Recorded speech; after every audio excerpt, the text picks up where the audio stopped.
Okay, so now let's start with the Behance logo animation. Over here also we are going to follow the same procedure. I got this Behance logo from Google. You can easily get that. Now again we have each and every element on separate layers. So I'm going to select my rectangle selection tool and I'll select this B and I'll hit Ctrl X, create new layer and press Ctrl Shift V.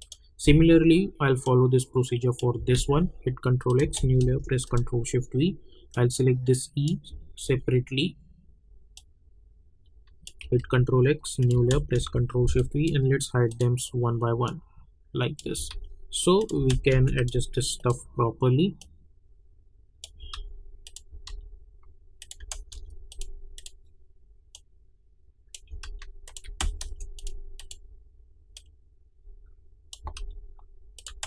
Like this. Okay, so this is how we have each and every stuff on separated layer. Now let's go to the Adobe After Effects. Let's create a new composition. We will call it as main animation. Width is 1920, height is 180, frame rate is 30, and duration let's choose 30 seconds, and background color is white color, and simply hit OK. Go to choose grid and guide option and simply hit on title selection. Then press Ctrl I to import your logo file, which is this one. Instead of footage, I'm going to choose composition, return layers and sizes, and simply hit import and simply hit OK. Then double click to open this, select all of these layers, hit Ctrl C, go to the main animation and hit Ctrl V. Right click new and create one null object. Simply hit Ctrl A to select all of them and make it apparent with this null one. Select this null one, press S, and let's decrease the size of this null. Press P for position and simply bring this downwards like this. Let's select this null object and let's delete it. Now we have this B over here. I'll hit Ctrl D to duplicate it, hit enter, select this layer, hit enter, and let's call it as B, and this is going to be my reference layer. Select all of these layers just for now and let's hide this. Now we are going to animate this B, so I'm going to change the color of this one to red one. Now select this B, go to the align tab, align it horizontally like this. Then press P for position, create one keyframe, zoom in a little bit, let's go to around 1 second, create another keyframe. Go to the start and let's bring this downwards. Now select this keyframes and hit F9. Go to the graph editor, select this graph. By holding shift we'll move one handle over here like this. So if you see this now, we will get something like this. Then right click new and create one null object. Let's go to the start, select this layer and let's make it a parent with this null. Now select this null, press P for position, let's go somewhere around over here, create one keyframe, then press R for rotation, create another keyframe and hit U.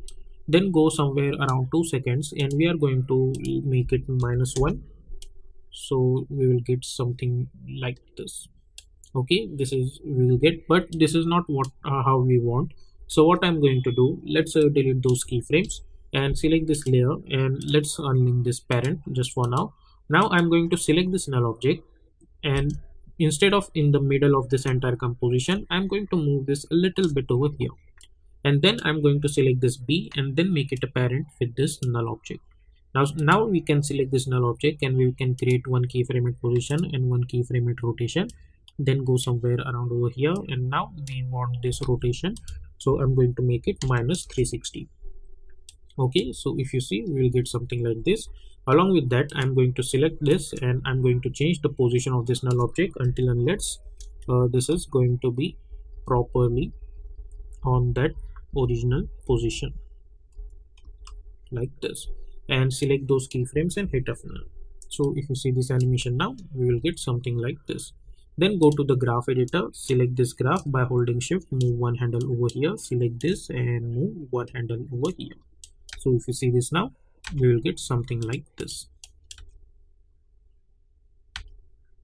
And then at this point, I'm going to select this extra B and I'll delete it.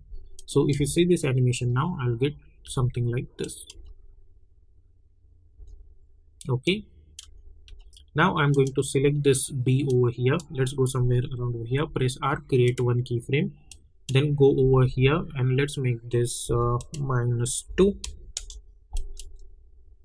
So you'll get something like this. Now select those keyframes and hit F9 and also enable this motion blur so we can see this like this. Okay, then select this and press P for position, create one keyframe, go few frame forward, create another keyframe, and in middle of that we are going to move this upward and select those keyframes and hit F9.